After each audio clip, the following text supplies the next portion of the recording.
আর জোরে নারায়ে তাকবীর। জি ভাইয়েরা একটু ভিতরে যান, কয়েকজন ঢুকছে স্বেচ্ছাসেবকের ভিতরে গেছেন, ভিতরে কয়েকজন যান, একটু দ্রুত যান দ্রুত। আসসালামু আলাইকুম। একটি প্রশ্ন, হুজুরের কাছে প্রশ্ন, মহিলা 4টি কাজ করলে জান্নাতে যাবে, মহিলার আবার কিসের তালিম, আর আমরা সংগঠনের কাছে বাইরে গেলে অনেক কথার সম্মুখীন হতে হয়, হুজুরের কাছে জানতে চাই।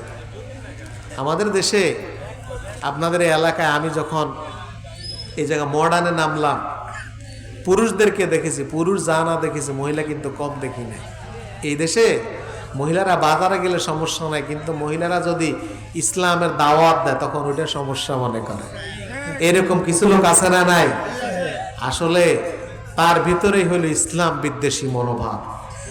পুরুষরা পুরুষদের অঙ্গনে কাজ করবে, মহিলারা মহিলাদের অঙ্গনে কাজ করবে, করতে হবে না? আল্লাহ রাসূলের সময় মহিলারা আল্লাহ রাসূলের সাথে যুদ্ধের সঙ্গী হয়েছে, সুবহানাল্লাহ বললেন না? ইসলামের জন্য মহিলাদের স্যাক্রিফাইস অনেক বেশি। এই কারণে মহিলারা তো এই কাজ করবেন। মহিলাদের কিছু দায়িত্ব আছে। আপনারা জানেন ইসলামের জন্য সর্বপ্রথম শহীদ হয়েছেন হযরত সুমাইয়া রাদিয়াল্লাহু তাআলা আনহা, সুবহানাল্লাহ বললেন না?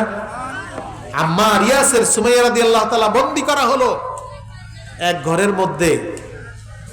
এক জায়গা নিয়ে কাফেররা নির্যাতন করছেন, আল্লাহ রাসূলের রাস্তা দিয়ে যাচ্ছেন, নির্যাতনের আওয়াজ বিশ্বনবীর কানে আসলো। এবার আল্লাহর নবী ইয়াসিরের পরিবারকে লক্ষ্য করে বললেন, সবরান আলা ইয়াসির ফা ইন্না মাওয়াইদাকুমুল জান্নাহ। ও ইয়াসিরের পরিবার, তোমরা ধৈর্য ধরো, তোমাদের জন্য আল্লাহর জান্নাত অপেক্ষা করছে। সুবহানাল্লাহ। ইসলামের জন্য সর্বপ্রথম শহীদ হলেন ইয়াসিরের স্ত্রী সুমাইয়া রাদিয়াল্লাহু তাআলা আনহা। এখানে কোনো অজুহাত, কোনো মাসালা, কোনো ফতুয়া চলবে না। মহিলাদের উচিত হলো তার আশপাশে যে সকল মহিলা আছেন, আত্মীয় স্বজন আছেন, হাজব্যান্ড যারা আছেন, স্বামী যারা আছেন, প্রয়োজন আপনি তাকে নিয়ে যাবেন, সেজন্য আরেক মহিলাকে কালেমার দাওয়াত দিতে পারে। কি বলেন আপনারা আজই আমার সাথে? সুতরাং এই কাজটা করা পুরুষদের পাশাপাশি মহিলাদের দায়িত্ব। আল্লাহ তাআলা আমাদের সবাইকে কবুল করুন বলে আমি।